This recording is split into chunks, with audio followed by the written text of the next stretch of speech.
काली पत्नी की कहानी। अरे रानी, तुम सांवली, ऊपर से यह काली साड़ी, वो अच्छी दिखेगी क्या तुम्हारे ऊपर? पहले ही तुम्हारे रंग को देखकर लोग ताना मारते हैं। पूरब रानी को बोला। देखो न पूरब, मैं बोलती तो कहती सास बोलती रहती है हमेशा। ऐसा लगता है जैसे कौवे को काला टीका लगाया हो। पति और सास का बोलना सुनकर जरा उदास हो गई। वो काली नहीं थी, कृष्ण वर्णीय और रानी नाक नक्शे में अच्छी थी, पर पति और सास कलर को लेकर रानी को हमेशा ताना मारते थे। क्या करेगा वो भी, वह गोरा और रानी कृष्ण वर्णीय। लोगों का क्या, वो तो नाम रखने में पीएचडी होते हैं। ब्लैक और वाइट जोड़ी बोलते थे दोनों को। पूरब का मन वैसे साफ था। रानी को अगर कोई कलर को लेकर बोलता तो उसे जरा भी अच्छा नहीं लगता था, इसीलिए वह भी थोड़ा बहुत बोल देता था ताकि वह जिद ना करे। लेकिन जब वह बोलता था तो उसे इस बात का पछतावा होता था। उसकी माँ घर में हमेशा करवाहट रखती थी। आज भी वैसे ही हुआ। घर में उत्सव के माहौल में सुबह जब सास ने रानी से बात की तो वह थोड़ी घबराई हुई थी। उसका चेहरा भी शांत था। पूरब वास्तव में खुद पर शर्मिंदा था। अपराधी की तरह बैठने के बजाय वह काम के लिए बाहर गया। कई सारी महिलाएं काली साड़ी पहनकर सड़कों पर चल रही थीं। सभी ही गोरी थीं ऐसा नहीं था, लेकिन उन पर वह काली साड़ी अच्छी लग रही थी। पूरब काम की जगह पर गया। उसका बचपन का दोस्त विक्की और उसका पूरा परिवार साथ में था। जान पहचान हुई तभी पीठ के पीछे से विक्की की पत्नी आई। वह भी काली सांवली ही थी, काली साड़ी पहनी थी उसने। पीछे से एक आवाज आई, प्रतीक्षा दीदी, अच्छी दिख रही हो आप। आपकी साड़ी भी अच्छी है और आप भी। प्रतीक्षा के चेहरे पर खुशी आई। उससे ज्यादा विक्की खुश हो गया था। पूरब विक्की को कुतूहल से देख रहा था। विक्की ने वह देखा और जाना। वो पूरब के सवालों को हल करना चाहता था। विक्की ने पूरब से सीधे ही पूछ लिया, पूछो, तुम्हारे मन में जो भी है मैं तुम्हें उसका उत्तर देने के लिए तैयार हूँ। पूरब पहले हड़बड़ाया, फिर वह बोलने लगा कि नहीं नहीं, ऐसा कुछ भी नहीं है। विक्की ने पूरब से कहा, तुम मुझे नहीं जानते कि मैं लोगों का मन कितने अच्छे से पढ़ सकता हूँ। तुम तो मेरे बचपन के मित्र हो। तुम्हारे मन की बात भला मुझसे कैसे छुपी रह सकती है।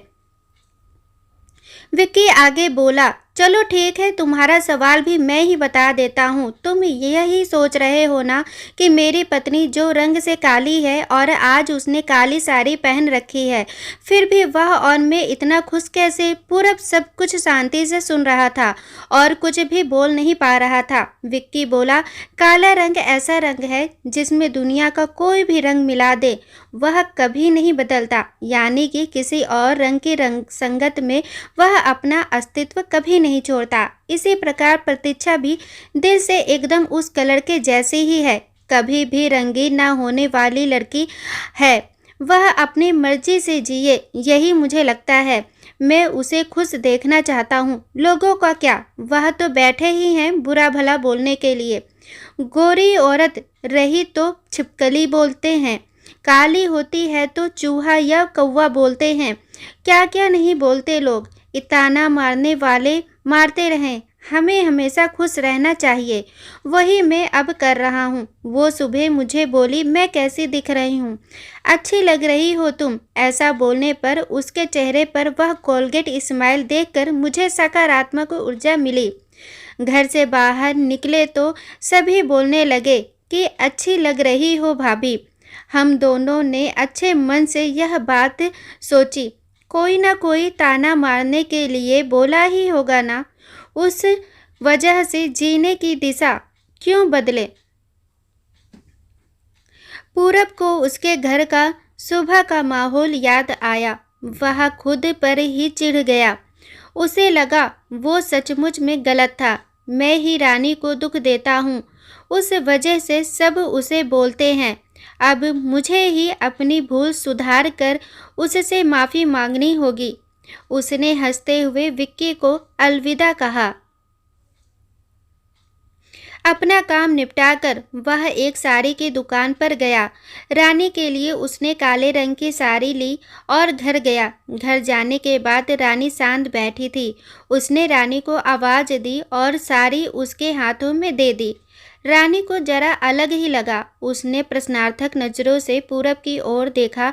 उसने बॉक्स खोल कर देखा तो काले रंग की साड़ी थी। रानी, मैं लाया हूँ तुम्हारे लिए यह साड़ी, आज पहन के दिखाओ कैसी दिखती हो तुम। अच्छी नहीं लगी तो बदल देंगे साड़ी को, देखने तो दो कैसी दिखती हो तुम इस रंग में। रानी को जरा अच्छा लगा।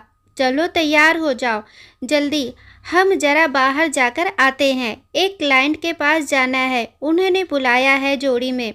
पूरब का बोलना सुनकर रानी तैयार होने गई। काली साड़ी, उस पर हल्का सा मेकअप और लंबे बालों की चोटी। पूरब भी क्या, पूरब की माँ भी रानी को देखते ही रह गई।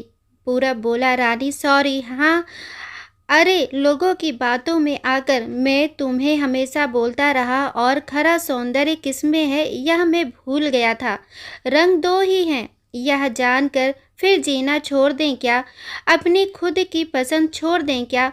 तुम्हें काली रंग की साड़ी पहनना बहुत अच्छा लगता था ना, पर मैं हमेशा तुम्हें टोकता रहा।